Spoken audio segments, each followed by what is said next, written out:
Why, hello there everyone. I'm Laxow, aka the Kumo Sensei. Minasan, konbanwa. Yojone shodo.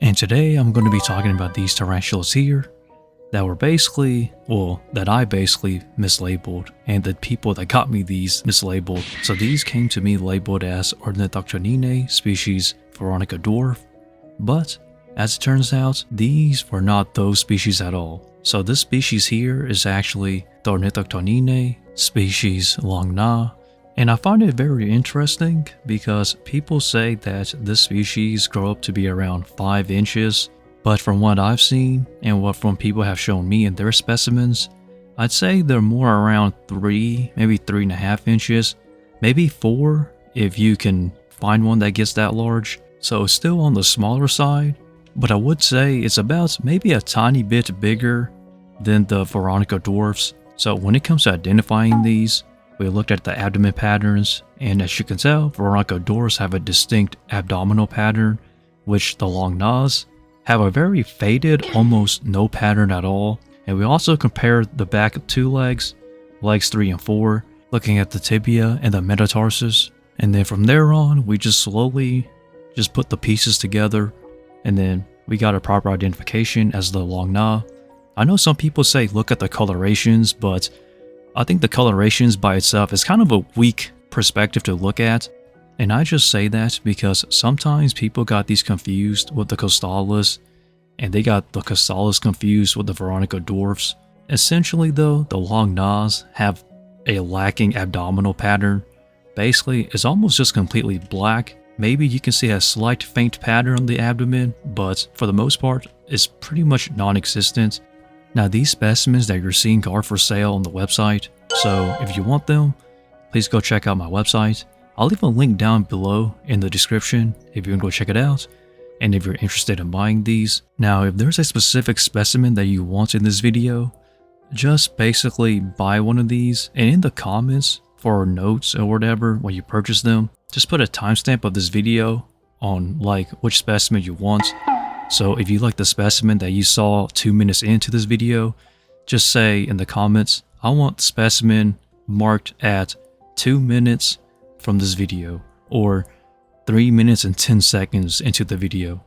Basically, just put it in like that, and I'll get that specimen for you, because all the specimens that you're seeing in this video are for sale.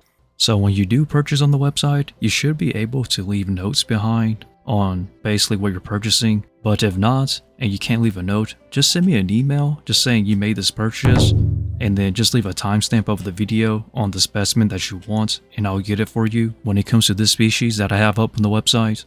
And also, there has been a slight error on Shopify's website, so there's a bit of troubleshooting a little bit, especially when it comes to trying to list individual specimens on a single species. So typically I try to leave like specimen number 1, specimen number 2 for distinct individuals, but the website is having kind of errors in terms of uploading images.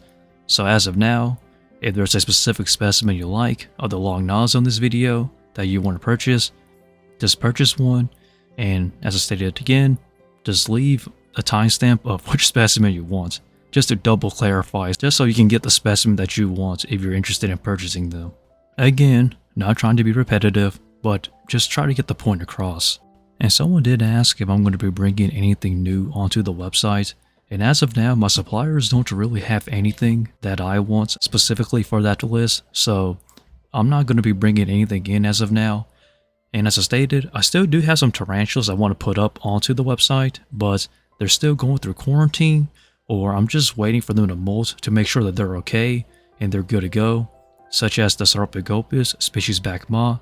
I still do have them. They are not up on the website because basically the sex that they were sold as to me are not actually the sex that were sold at. So what I'm saying is that I'm waiting for them to molt, so 1, they can look better, and 2 is to make sure I know exactly if they're male or female, because ventral sexing these is kind of tricky for the Bakmas, so I do want to get a proper sex ID on them. And as of now, we have 2 males, I believe 2 females, and then 2 of them are still unsexed. So until I can be sure on what their sex IDs are, I'm just going to put them on hold, and once I can sex them all out, I just want to put them all up on the website at the same time. but it's a slow process, but better to do it right than to do it sorry. But let us get back into this video. So this right here is a Phormingochilus hatihati, or is it Phormingochilus or Phormingochilus hatihati? It's kind of funny pronouncing that genus name. People pronounce it so differently. But anyhow though, this guy here is a mature male, and this is probably the smallest mature male I've ever seen of this species. I'd say he's maybe 3 inches or 3.5 inches, so he's relatively small honestly. But he is a mature male, so I'm going to put him up on the website as well if anybody's interested in buying this male out for a breeding project. I have no use for breeding him because I don't have any females, but this guy matured out sometime between late April and early May, and I do believe he's made a sperm web already, so he's up for sale if you want him. But as always everyone, sorry for the short video, but I've been very busy with my personal life, just trying to get things going. But as always everyone, thanks for watching, and with that, stay lax, and Laxow out from the Kumo Sensei.